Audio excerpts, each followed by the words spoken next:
Giro number 4, here we are in Torino, which went up the famous Milan-Torino climb, which they don't use anymore because it's now a sprinter's race. I did the race back with Movistar, but my job was to get the boys in at the bottom of the climb. In the race you turn left to go up the climb and all the team buses are on the right, so I was 50 metres before, knew they're well positioned, and then I turned right to the team bus. And yeah, I'm glad I did, because we went up it today and it's like over 10% for what feels like forever. Anyway, it's a Wednesday, first Grand Tour of the year, and yeah, first Grand Tour with a proper, I think a proper assault on it.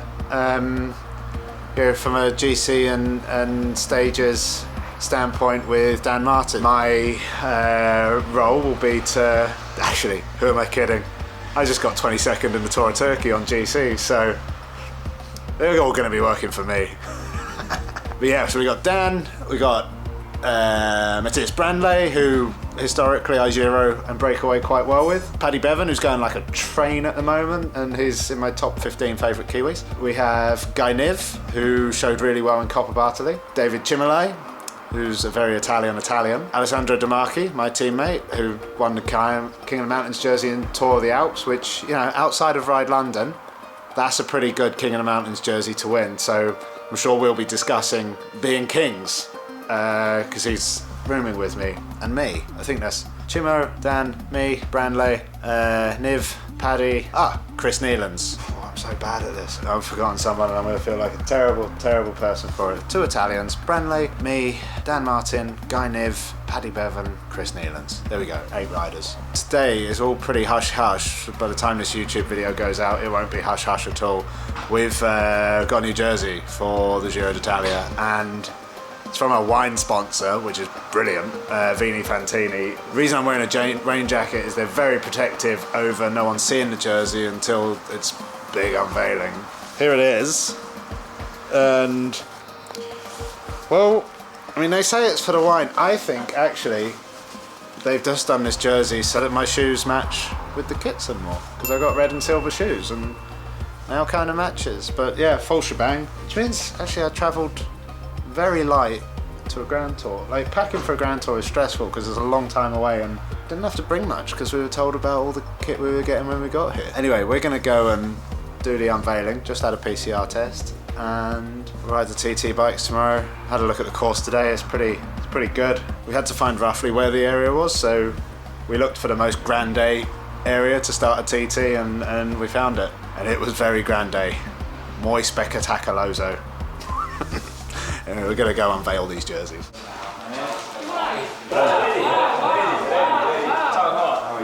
Oh, stai da Dio. Davide, stai da Dio. Bellissimo.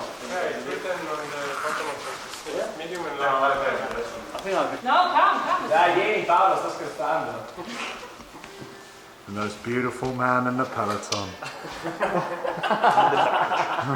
Give me the element now. Dai, una seria, una seriously. Yeah, please. I do like that. Okay. No, please. Biggest amateur in the peloton.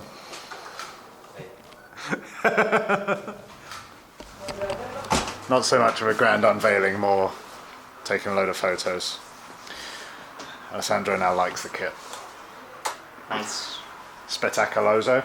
Spettacoloso. Muy grande. Is full of wine. Full of wine. Yeah. You reckon for the Tour de France it'll be a white wine? No, we don't like white wine. Oh. We just go for the red one. Okay. Team presentation. EF had just dropped a new kit as well. It's quite nice. Similar to the prologue start, really. Find the most grande place in the town, and then that's what the team presentation is. Big old house. This is our social media guy. This is Brandley. You can also call me number 1. This year you can call me number 1. As I know already now that I will be number 1. So Yeah. Sure. I think we'll be seeing a lot of each other this race. DeMarchi. Yes. Alongside De Gent as a breakaway. Like when DeMarchi's in the break, strikes fear into the peloton because you know it's going to be a hard day. No. Yes. It's a long time ago. Never happen again. I'm a different rider. Alex. ¿Tú hablas español? Sí, perfecto. Muy bien español. Me ha dicho si tú estás el jefe de la prensa. Friendly. Hold up, yeah. En je gaat eerst het ook Profile. Sinds daar met veel meer warm Always the same with the Giro team presentation. You do the photos and things first, the little like infographic things. We do that, then we go up on a stage and wave to no crowd. Such as 2020. It's wave to a crowd that is evenly spaced. Hold up your name, remove your mask.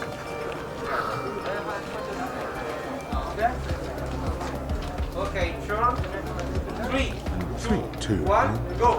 and blue steel. Okay, perfect.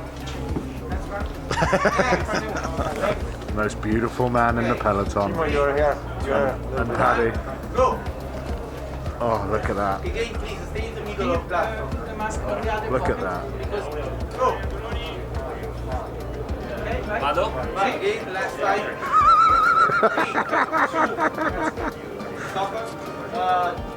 3, 2, Take 3. 2, 1, go. Okay, thank you. So forced, so beautiful. Come again.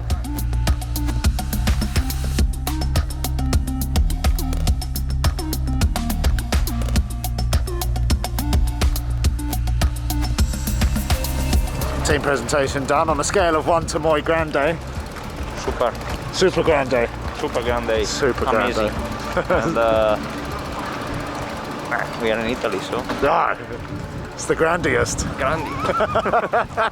I'm absolutely fascinated to learn as we get the British champion Alex Dowsett to the start line, seeing what he can do for the Israel Startup Nation.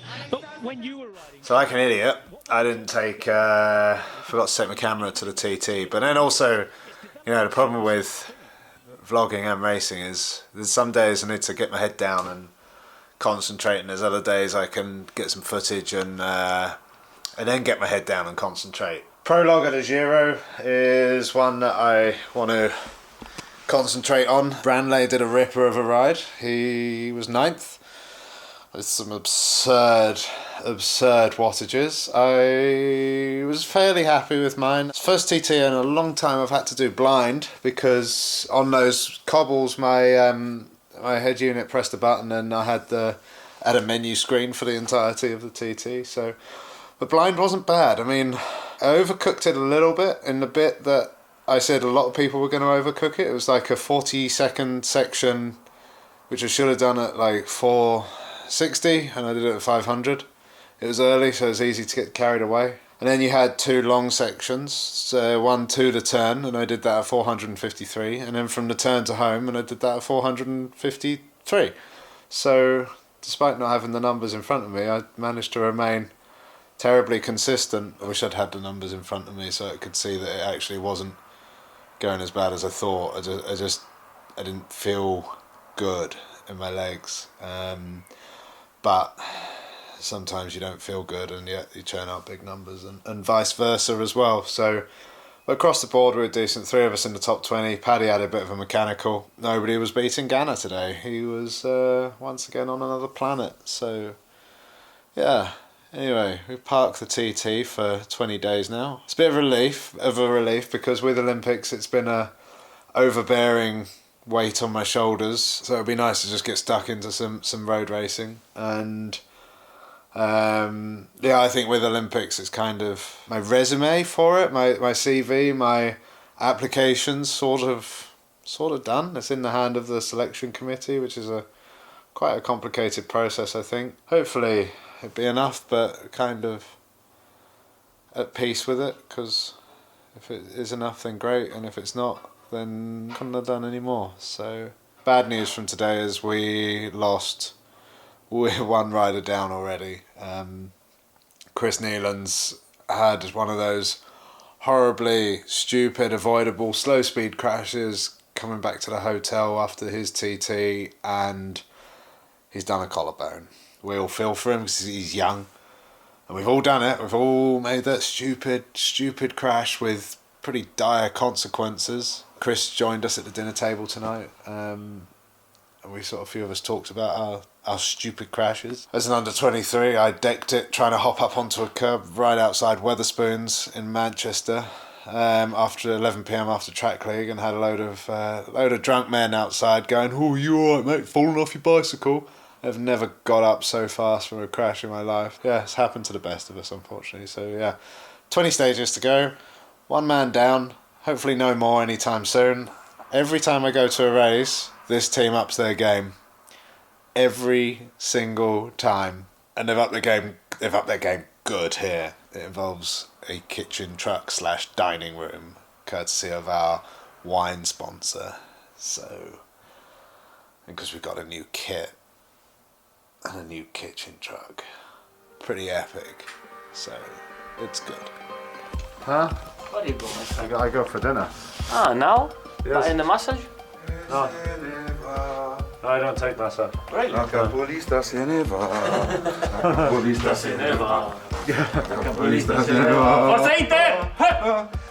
I don't know what that means, but I think it's because we're not in the Juventus hotel anymore. We are in the most Italian hotel I've ever seen, maybe. There's a lot of stuff, it's just a lot of stuff, and yeah, the elevator's real dark. Just done stage 2, which was real cruisy. 150 watt average, it was very easy. Kinda could do with those kind of days later in the race when you feel like you need them, but it was what it was. So that's the end of stage 2. We've stayed out of trouble with the exception of losing crests. Kind of odd we are doing a lead out for Chimo, but more because we don't have Rick. We don't have that kind of 800 to 200 guy, that job that Rick does. So, and we've also got the other job of looking after Dan and making sure he's not in trouble. So we start earlier, Brandley and I, and Damaki and Paddy, and then we kind of finish earlier as well. But it's actually it's a harder job because we have to be involved in the wash. Like normally we'll try and take the front with kind of 3 or 2k to go and then just go, whereas now we know we're trying to move up to put Chimo on the wheel of a strong lead out train, which at the moment looks like Alpecin Fenix have the strongest train here, or perhaps Jumbo Visma, but I'm sure we haven't seen the last of Lotto Soudal either, not by any stretch. So kind of make sure Chimo's safe there. But when it starts getting stressful at like 20k to go, we're making sure that Dan's out of trouble as well. So a bit of a different role, and so far so good. Next couple of days we've got some rain, which isn't great, but our Jenga kit's pretty bloody good actually in the rain.